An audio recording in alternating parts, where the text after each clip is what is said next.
Hi guys, it's Colette, and today we're going to be working on this Christmas drag marble, the 8th design in my 12 Days of Christmas series. If you like nail art and would like to see the rest of the series, be sure you're subscribed to my channel, My Simple Little Pleasures, and if you'd like to see how I did this design, just stay tuned.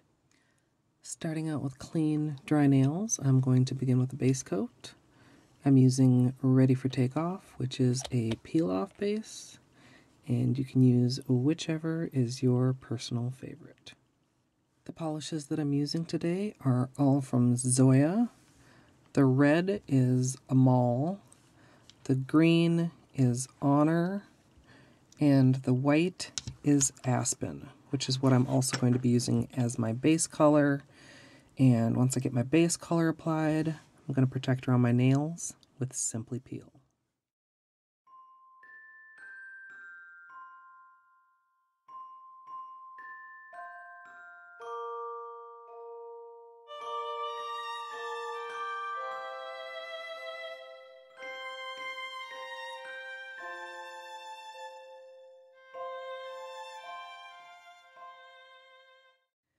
So my Simply Peel is dry, and I have a lid that I'll be working with, and my MoU London Crystal Clear stamper.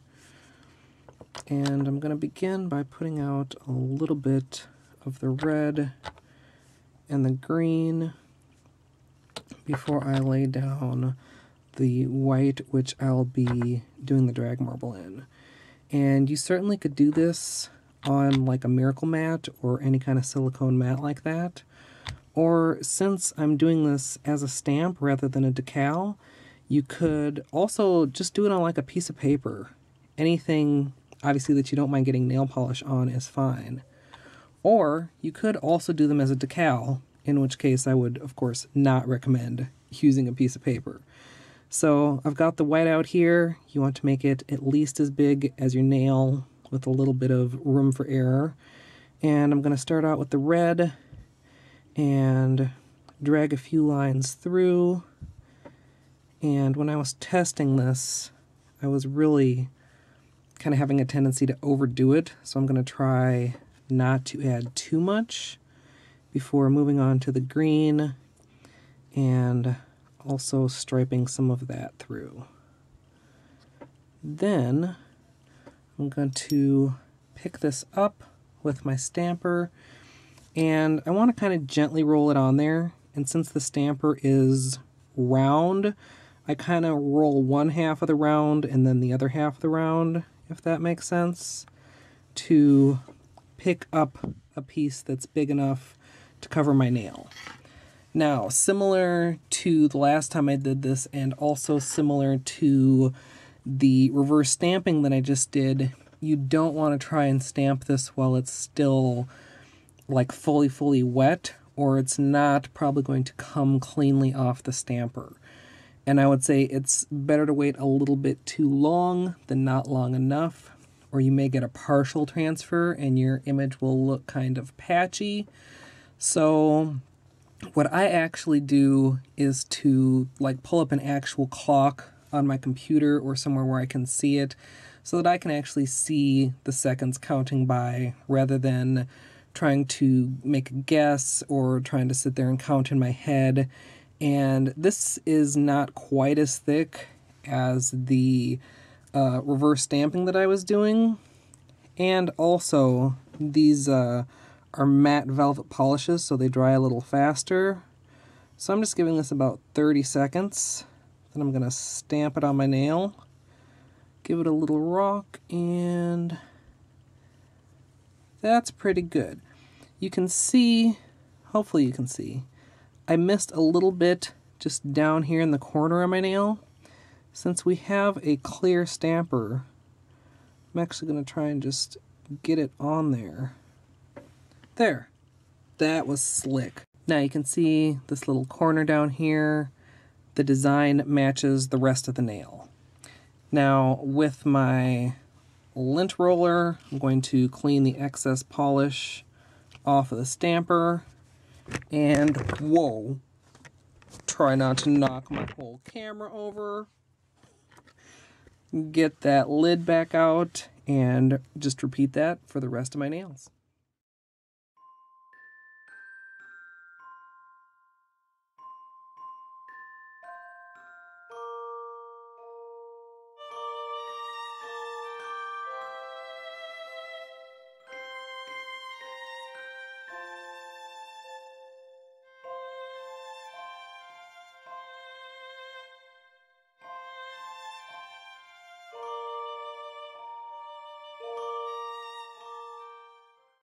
Almost forgot to go ahead and peel off my latex and get rid of that excess polish around the sides.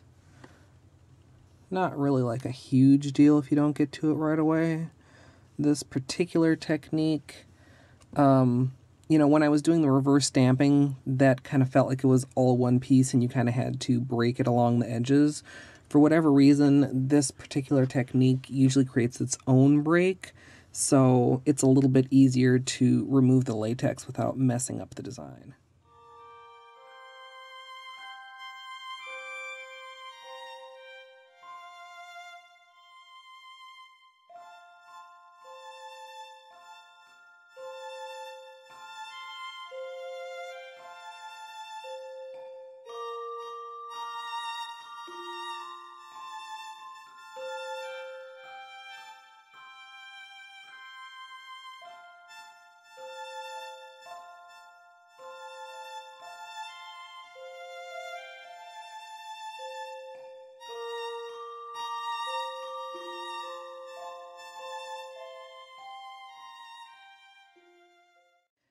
Now that I'm finished cleaning everything up, I'm going to finish with a top coat, and as usual, I'm using Seche Vite.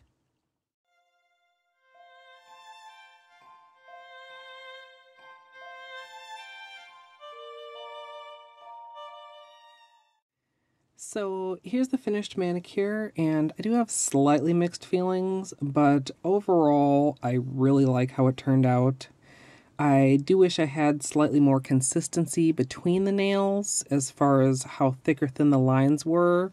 I think one of the biggest inconsistencies is this pinky where the lines turned out a lot thicker, but I actually like it so well that although thin lines were the plan, I almost wish I'd done thicker lines on all my nails. But that's just one of the reasons I will definitely be revisiting this technique again. I'd also like to try it directly on the nail, not only because I had some trouble stamping this one, but just because it would remove, not necessarily an extra step, but remove a step. With the clear stamper, I was able to, for the most part, save the ones that didn't stamp very well. In most cases, able to line up the lines pretty well, except for kind of on this middle finger there, you can kind of tell it's a little bit crooked. But this technique is trickier than you would think at first. Even choosing the colors, you know, some of them will just draw a nice smooth line, some of them will bleed into the other colors or really disperse as you drag it through. But that's what testing is for, and that's part of the reason it's so fun to play around with nail polish, I think. I'd love to hear what you guys think of this one or this technique in general. We're getting to kind of the home stretch of my 12 days of Christmas, so make sure you have those notifications turned on so you don't miss the last few days. I hope you guys enjoyed this one, and as always, thanks for watching. Well, I already had a little incident that resulted in a failed nail repair and having to remove this from my thumb, but I'm really not mad to take it off. Sometimes a manicure will kind of grow on you as you wear it, and this one was unfortunately kind of the opposite. The inconsistencies that I tried to convince myself didn't matter just really started to bug me, and somehow it's suitable now that it's also not giving me a very satisfying peel. But I hope you guys can still enjoy.